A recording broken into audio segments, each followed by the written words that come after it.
Hello students, welcome to Affairs Cloud. My name is Vikas. So friends, we have an application by the name Careers Cloud which you can go and download through the Play Store. And once you have downloaded, you can log in with your Gmail ID. And why I am suggesting you this application, because this is the one-stop solution for all the current affairs. This is the best of the best application and the platform where you can enhance your learning through help. Here you will be provided with multiple courses. Here you will be provided with multiple options of quizzes, and even you will be provided current affairs on daily basis. PDFs and quizzes will be provided to you on daily basis, both in Hindi as well as English. Here you will be provided current affairs with weekly basis and monthly basis also. Here remember, once you have done watching our video, then you can log in through this application, take out the PDF, read that PDF and go through the quizzes. That will enhance your preparation. Same you have to do for weekly and same you have to do for the monthly also. In monthly you will be provided with the top 100 important questions PDF and video also. That will enhance your learning, and it will be a very beneficial and important video for the revision perspective. And not just this friends, apart from this we also provide you banking and economic questions. We provide you state current affairs such as of Uttarakhand, UP, Tripura, Telangana, and many more. Not just this, apart from this, we also provide you topic wise current affairs, and the topics that we are providing you are really important. These topics are such as national affairs, international affairs, important days, sports, defense, science and technology, apps and web portals, obituary. These are the important topics that are being asked in various exams across India. So these are the topics that are must and should be covered and will be beneficial for the preparation of the students. Hello everyone. तो आज की video में 30 दिसंबर के हम important current affairs discuss करेंगे। काफ़ी helpful session रहेगा आप सभी के लिए, तो एंड तक बने रहिएगा।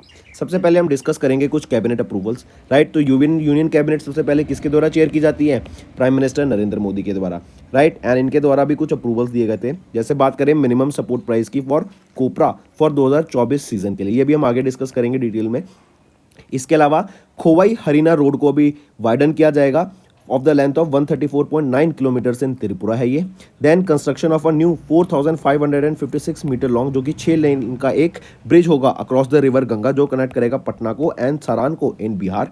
ये आपका फोर्थ कैबिनेट अप्रूवल याद रखेंगे। एक इंडिया और इटली के बीच में, अगर आपको याद हो, हम कुछ दिन पहले भी डिस्कस कर रहे थे, एक अग्रीमेंट साइन हुआ है of student exchange, right. Student exchange के लिए, टीचर्स एक्सचेंज के लिए, साइंटिस्ट एक्सचेंज के लिए। इससे क्या होगा, जो कल्चर है ना इन दोनों कंट्रीज के बीच में, हम वो एक दूसरे को एक्सपीरियंस कर पाएंगे, शेयर कर पाएंगे, और मोबिलिटी बढ़ेगी एक दूसरी कंट्री के बीच में। देन फिफ्थ की बात करें, एक एमओयू साइन हुआ Prasar Bharati and radio television Malaysia के बीच में। ये भी इंपॉर्टेंट है, मार्क करके चलेंगे, ठीक है। तो ये 5 आपके कैबिनेट अप्रूवल थे। फिर इसमें अगर हम बात करें मिनिमम सपोर्ट प्राइस कॉपरा की, तो याद रखना 2 तरह के आपके कॉपरा होते हैं। एक होते हैं मिलिंग कॉपरा, दूसरा होता है आपका बॉल कॉपरा। जो मिलिंग कॉपरा है इसका 11,160 रुपये पर क्विंटल यहाँ पे अप्रूव किया गया मिनिमम सपोर्ट प्राइस, और बॉल कॉपरा के लिए 12,000 रुपये पर क्विंटल अप्रूव किया गया फॉर द सीजन 2024, करेक्ट। और देखें तो मिलिंग कॉपरा के लिए 300 रुपये पर क्विंटल बढ़ाया गया है, एंड बॉल कॉपरा के लिए 250 रुपये पर क्विंटल यहाँ पे बढ़ाया गया है। नेक्स्ट पर आते हैं, CBDT issues new guidelines under the section 194-O of IT act of 1961। ये सेक्शन 194-O क्या है? बेसिकली इस एक्ट के अंडर जो ईसीओज हैं, ईसीओज क्या होते हैं? E commerce operators. ये shall deduct the income tax at the rate of 1% of the gross amount of the sale of जो भी गुड्स या service, and both goods and service जो ये प्रोवाइड करेंगे थ्रू देयर प्लेटफॉर्म। इस section को insert किया गया था in the finance act of 2020, and according to these new guidelines, याद रखेंगे, CBDT under the department of revenue in the ministry of finance, इन्होंने गाइडलाइंस इशू की under this section 4 of the section 194-O of the income tax of 1961, and these guidelines were issued to provide clarity on the issues related to the section 194-O in the e-commerce operator model framework, ठीक है। फिर यहाँ पे बात करें according to this guidelines, जो tax deducted at source है, TDS liability है, ये कवर करेगा gross amount of the transaction, जो इंक्लूड करता है आपका packaging and shipping fees, as well as the convenience fees, जो कि कंपनी के द्वारा ईसीओ प्लेटफॉर्म्स के द्वारा लगाई जाती है on both the sides of buyer as well as seller, ठीक है। और ये जो टीडीएस है is deducted by the seller side ECO during the payment और क्रेडिट, करेक्ट। तो सीबीडीटी की बात करें तो चेयरमैन कौन रहेंगे? नितिन गुप्ता। हेडक्वार्टर न्यू दिल्ली में, और कब इस्टेब्लिश किया गया? 1964 में। नेक्स्ट न्यूज़ आ जाती है, इंपॉर्टेंट है, मार्क करके चलेंगे। रिलायंस जियो ने अभी कोलैबोरेट किया किस आईआईटी के साथ ताकि भारत जीपीटी बिल्ड किया जा सके? अगर आपको याद हो, चैट जीपीटी, ये क्या था? Chat pre train transformer, correct. ये बेसिकली किसके द्वारा? ओपन एआई के द्वारा लॉन्च किया गया था, और इसी के लॉन्च से हमारा एआई एरा स्टार्ट हुआ है। फिर याद रखेंगे, ओपन एआई के चीफ एग्जीक्यूटिव ऑफिसर कौन रहेंगे? वो है Sam Altman, correct. And coming back, कौन सा आईआईटी के साथ या फिर रिलायंस जियो ने किस आईआईटी के साथ यहाँ पे टाई अप किया भारत जीपीटी लॉन्च करने के लिए? तो वो है आईआईटी बॉम्बे।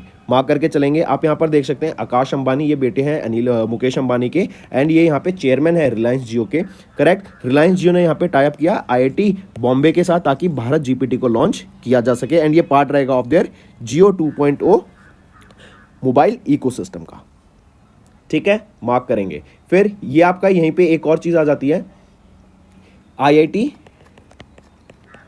गुवाहाटी, इन्होंने टाई अप किया किसके साथ? असम गवर्नमेंट के साथ, करेक्ट। और ये टाई अप क्यों था?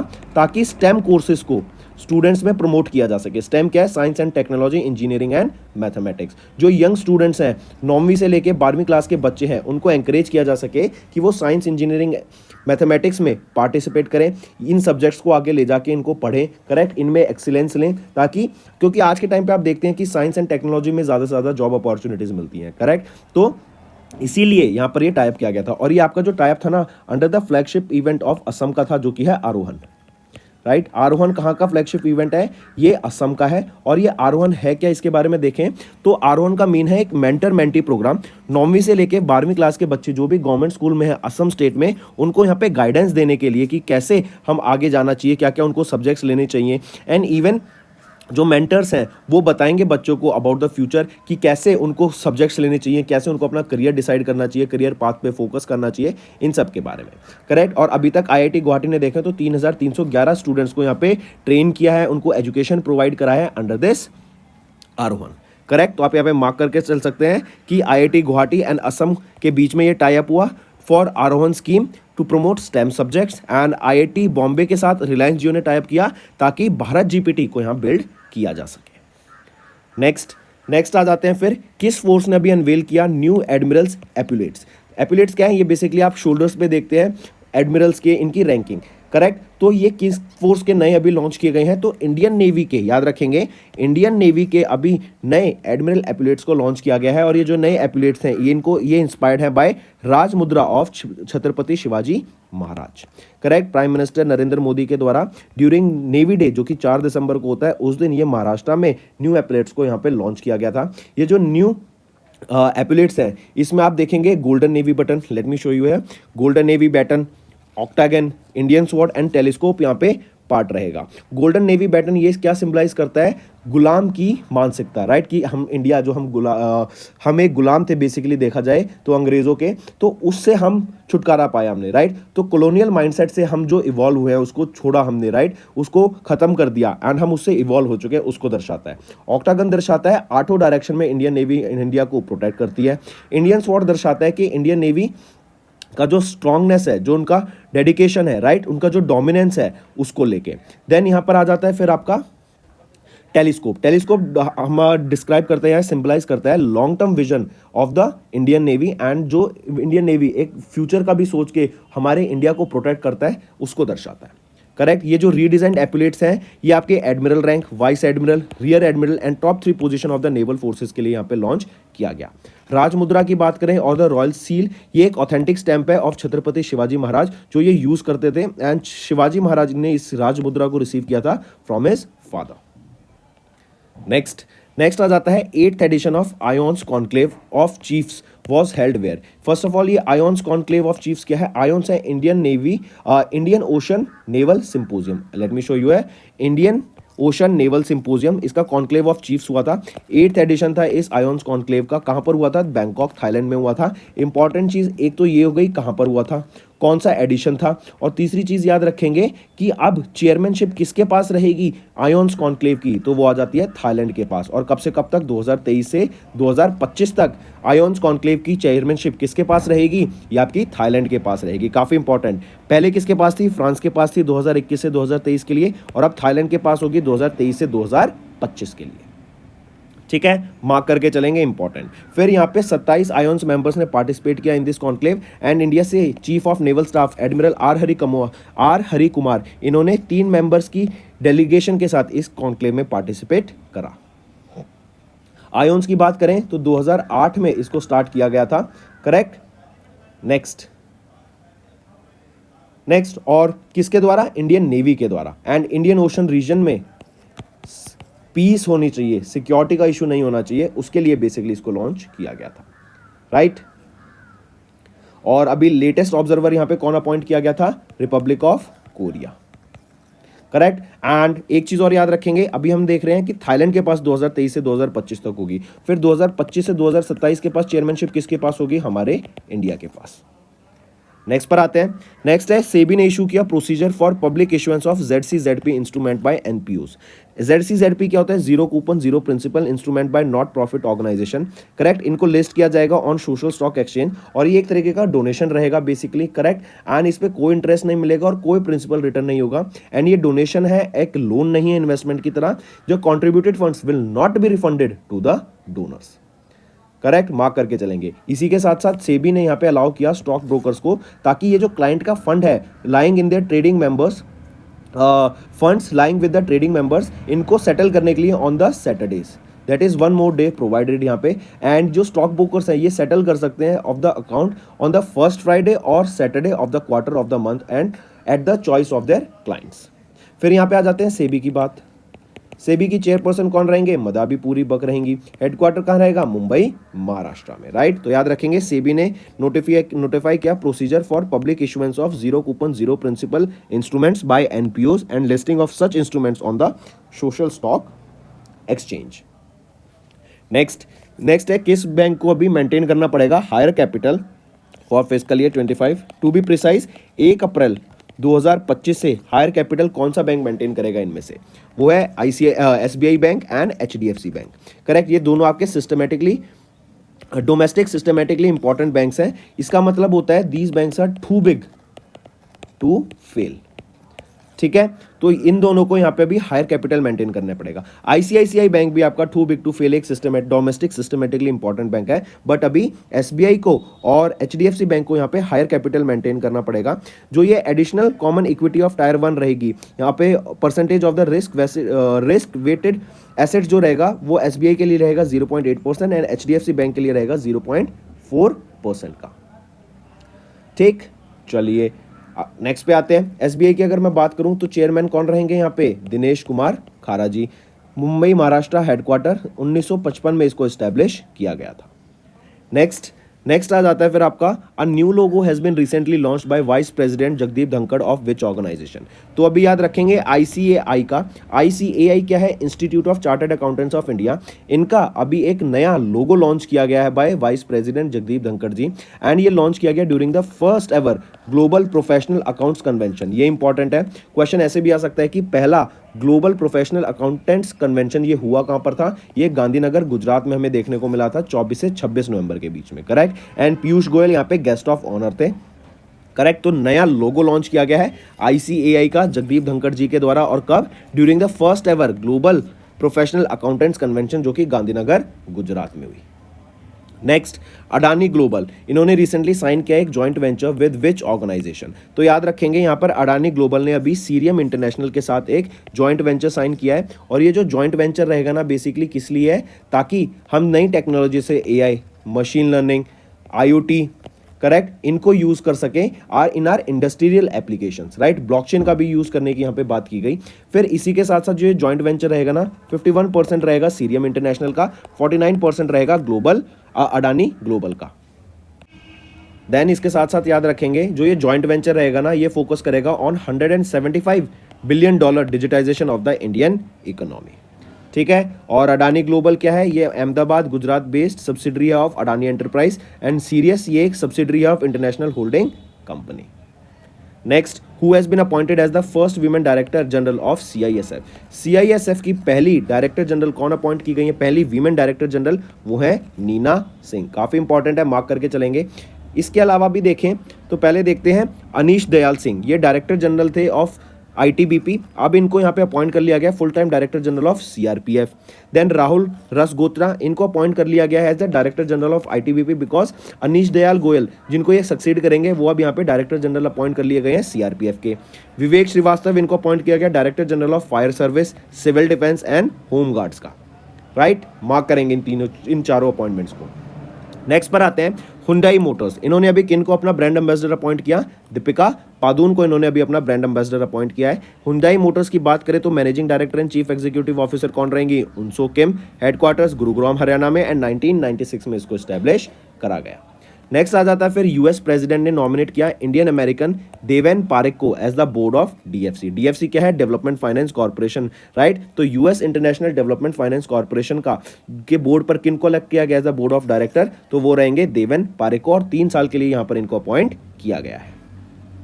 मूविंग ऑन, नेक्स्ट बात करते हैं ICICI prudential asset management company and ICICI prudential life insurance company, ये एक्वायर करेंगी aggregate holding of up to 9.95% of the paid up share capital और वोटिंग राइट्स कहां पर, RBL बैंक में, IDFC फर्स्ट बैंक में, इक्विटा स्मॉल फाइनेंस बैंक में, federal bank में and IndusInd bank में। मार्क करके चलेंगे इनको। नेक्स्ट पर आ जाते हैं फिर, नेक्स्ट है साइंस एंड टेक। अगर आपको याद हो during Russia and Ukraine war, Russia के रोसकॉस्मोस जो इनकी स्पेस एजेंसी है, इन्होंने बोला था कि हम 2024 में एग्जिट कर देंगे इंटरनेशनल स्पेस स्टेशन का जो कॉर्पोरेशन है इनका, राइट।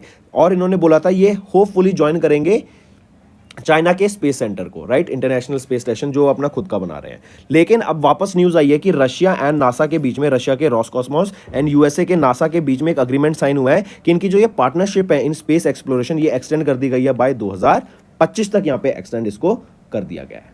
ठीक, इंटरनेशनल स्पेस स्टेशन लॉन्च किया गया था 1998 में। ये एक कॉपरेशन था between Russia and USA because during that time जो कोल्ड वॉर की वजह से जो कॉपरेशन था इनका वो काफ़ी ज़्यादा पीक पर था और काफ़ी अच्छे रिलेशन थे ड्यूरिंग दैट टाइम। नेक्स्ट आ जाता है LSAM यार्ड 78, ये इंडियन नेवी का 4th MCA बार्ज है जो कि मुंबई महाराष्ट्र में एट द नेवल डॉकयार्ड इसको लॉन्च किया गया। ये जो इंडक्शन सेरेमनी थी ये प्रेजेंट की गई by commander MV Raj Krishna, correct. And ये जो बार्ज है इसको बिल्ड किया गया है by Seacon engineering projects private limited, Visakhapatnam, Andhra Pradesh में, for the Indian navy, right. Mark करके चलेंगे। एंड ये 4th बार्ज है, करेक्ट। जो पहला बार्ज था ऑफ दिस LSAM सीरीज वो डिलीवर किया गया था टू इंडियन नेवी इन जुलाई 2023। ये जो बार्ज होते हैं ना, याद रखेंगे ये इंडिजिनियसली डिजाइंड है, built under the naval rules of the Indian register of shipping. And ये जो बार्ज है ये दर्शाता है कि इंडिया, हम जो मेक इन इंडिया और आत्मनिर्भर भारत की बात करते हैं वो इनिशिएटिव हमारे सक्सेसफुल चल रहे हैं एंड उसमें काफ़ी ज़्यादा हमें ग्रोथ देखने को मिल रही है, करेक्ट। तो दोस्तों ये थे हमारे आज के इंपॉर्टेंट करंट अफेयर्स। अब आ जाते हैं कोई वन लाइनर रिवीजन पे। कैबिनेट अप्रूवल्स हम देख ही चुके हैं। CBDT ने इशू की guidelines on under section 194-0 of IT act of 1961। Reliance Jio ने पार्टनर किया IIT बॉम्बे के साथ ताकि भारत GPT बिल्ड किया जा सके। इंडियन नेवी ने अनवेल किया new admirals epaulettes inspired by Chhatrapati Shivaji Rajmudra. Then 8th edition of IONS conclave कहाँ पर हुई, बैंकॉक थाईलैंड में, और बैंकॉक थाईलैंड के पास 2023 से 2025 तक चेयरमैनशिप रहेगी, 2025 से 2027 के पास हमारे इंडिया के पास रहेगी। देन सेबी ने इशू किया procedure for public issuance of ZCGP instrument by NPOs। Then SBI HDFC bank, इनको मेंटेन करना पड़ेगा higher capital from fiscal year 25 to be precise 1 April 2025 से। Then vice president Jagdeep Dhankhar ji इन्होंने लॉन्च किया new logo of ICAI। Adani global and Sirius international इन्होंने partner किया, इन्होंने form किया एक joint venture Sirius Digitech international, और ये क्या है basically AI, machine learning, IoT, blockchain इसका यूज करेंगे ताकि इंडिया में जो इंडस्ट्रियल डेवलपमेंट है उसको बढ़ाया जा सके। Then Neena Singh appointed as the first women director general of CISF and Anish Dayal इनको अपॉइंट किया गया as the director general of CRPF। Next है Hyundai Motors. Hyundai Motors appointed Deepika Padukone as the brand ambassador. US president nominated Indian American Deven Parekh to the board of DFC।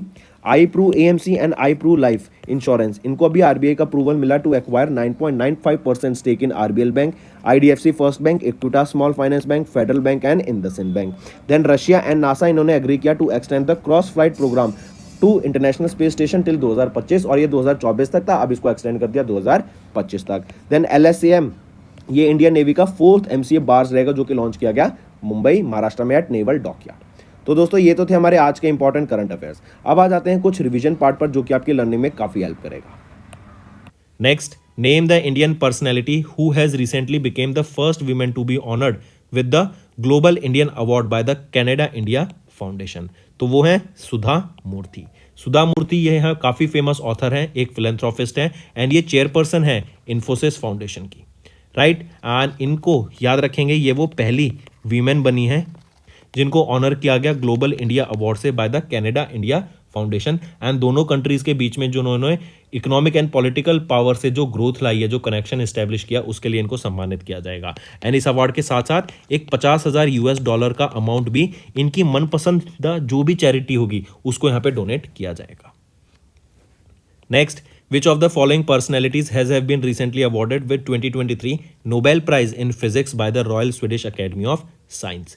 तो कौन है वो जिनको Nobel prize in physics से सम्मानित किया गया? तो एनी व्हीलर फ्रांस से, फ्रेंच क्रॉसर हंगरी से एंड पियरी अगोस्टिनी फ्रांस से। इन तीनों को यहाँ पे सम्मानित किया गया नोबेल प्राइज इन फिजिक्स में, करेक्ट। और रीजन क्या था? फॉर द इन्होंने एक एक्सपेरिमेंटल मेथड डेवलप करा जो कि जनरेट करता है एटोसेकेंड पल्स को of light for the study of electron dynamics in matter. तो जनरली इतने डीप में नहीं जाएंगे, बस याद रखेंगे नोबेल प्राइज इन फिजिक्स से किनको सम्मानित किया गया? इन तीनों को। और एना व्हीलर याद रखेंगे, ये 5th वीमेन बन गई हैं इन द हिस्ट्री जिनको नोबेल प्राइज इन फिजिक्स से सम्मानित करा गया। Next, which of the following personalities has been awarded with the 2023 Nobel Prize in Chemistry by Royal Swedish Academy of Science? तो केमिस्ट्री में किनको सम्मानित किया गया ये पूछा गया है। तो किनको सम्मानित किया गया? वो है लुइस यूजीन ब्रॉस जो कि यूएसए से हैं एंड एलेक्सी इवानोविच एकिमोव जो कि रशिया से बिलोंग करते हैं। इन दोनों को यहाँ पे नोबेल प्राइज इन केमिस्ट्री से सम्मानित किया गया। एंड किस लिए सम्मानित किया गया? For the discovery and synthesis of quantum dots. Generally term याद रखेंगे, for the discovery and synthesis of quantum dots. इनको यहां पे सम्मानित किया गया नोबेल प्राइज इन केमिस्ट्री से। नेक्स्ट, फिर पूछा जा रहा है कि किनको नोबेल प्राइज इन लिटरेचर से सम्मानित किया गया? तो वो है जॉन ओलेफ फॉसे। ये नॉर्वे से बिलोंग करते हैं एंड ये 4th नॉर्वेनियन राइटर हैं जिनको नोबेल प्राइज इन लिटरेचर से यहां पर सम्मानित करा गया।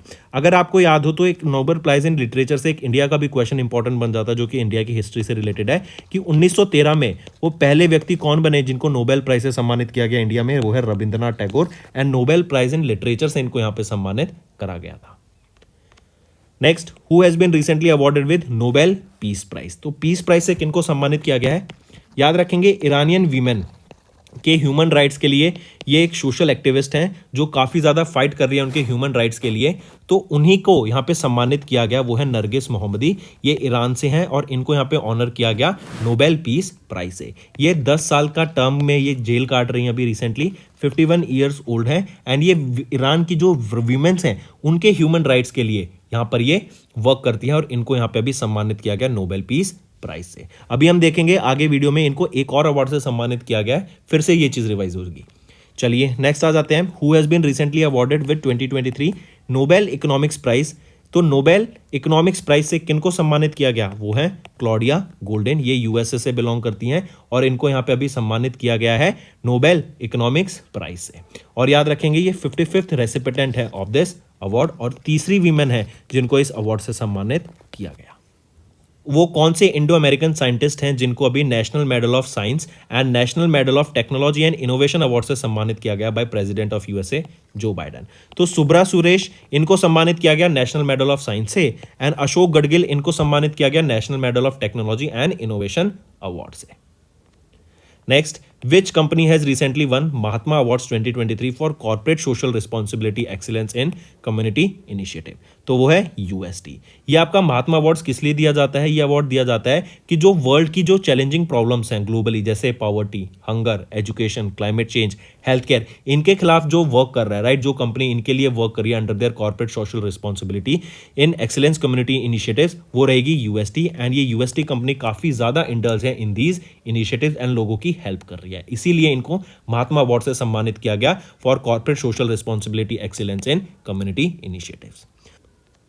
Next, Name the regulatory body of India that has been recently awarded with ISAR honors by UNCTAD working group on ISAR. ISAR है international standards for accounting and reporting. तो किनको सम्मानित किया गया? ICAI को, Indian institute of chartered accountants of India को यहाँ पे सम्मानित किया गया during the 8th edition of world investment forum. ये अबू धाबी में हुई थी इन UAE. इसके दौरान यहाँ पर ICAI को सम्मानित किया गया ISAR ऑनर से.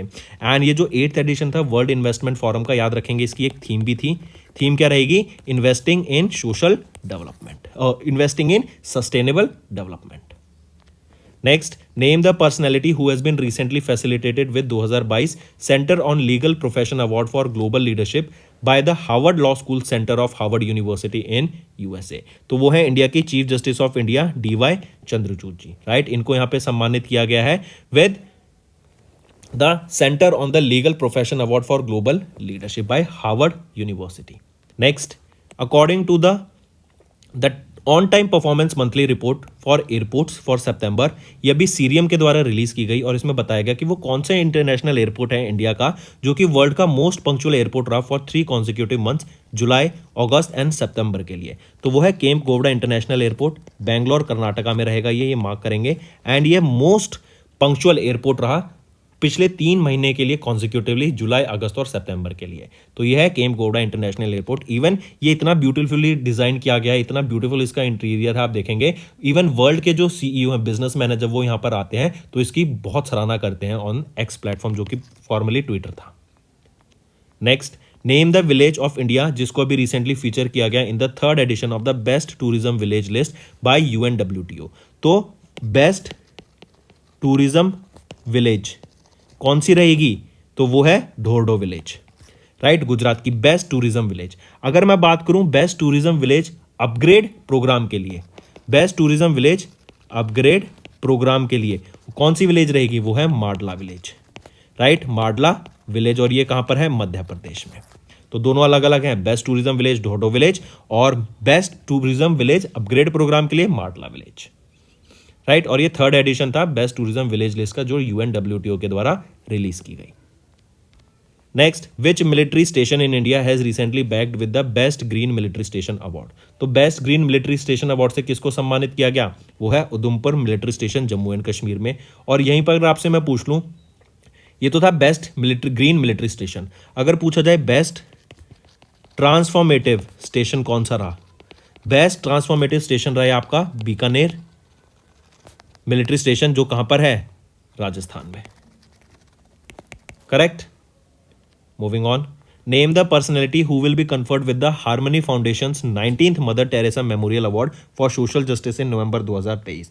तो वो है नोबेल पीस प्राइज से किनको सम्मानित किया गया था अभी, जो ईरानियन वीमेन के राइट्स के लिए वर्क कर रही हैं और जो अभी जेल में है? नरगिस मोहम्मदी. इनको अभी मदर टेरेसा मेमोरियल अवार्ड से सम्मानित किया गया. मुंबई, महाराष्ट्र में इसकी अभी एक सेरेमनी हुई थी, 19th edition of Mother Teresa memorial award for social justice की सेरेमनी 26 नवंबर को, उसके दौरान इनको यहाँ पे सम्मानित किया गया. नेक्स्ट है हमारा होमवर्क सेक्शन.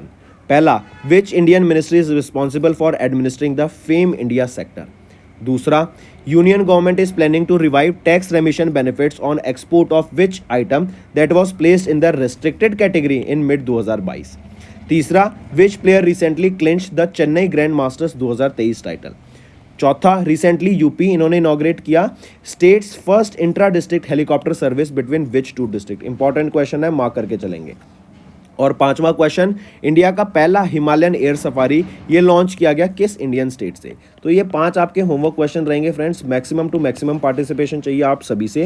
एंड अगर आपको सेशन पसंद आ रहा है तो वीडियो को लाइक करना एंड कमेंट करके जरूर बताना आपको सेशन कैसे लग रहे हैं, राइट. इससे मुझे मोटिवेशन मिलेगी ताकि आपके लिए और बेटर कंटेंट डेली लाया जा सके. That's all for the day, friends. I hope you enjoyed the session and you can follow us on the YouTube channel as well as apart from YouTube channel you can go and follow us at Affairs Cloud Telegram channel. And if you have any queries related to the content or the of courses offered to you or the payment which you did on the application, you can contact us on the number provided, that is 7677333862. Apart from this, friends, you can follow us on the Facebook as well as on Instagram handle, that is affairscloud_official. In the end, friends, if you use a code that is Vikas10, you will be getting an additional extra 10% discount by using this code Vikas10. Also, if you have any problem regarding the course purchase, any problem regarding to our application, you can contact us on the mobile number that is 9677333862. And if you want to mail us, you can also mail us on support@affairscloud.com, and I assure you that our representative from us will be contacting you soon and resolving your issue.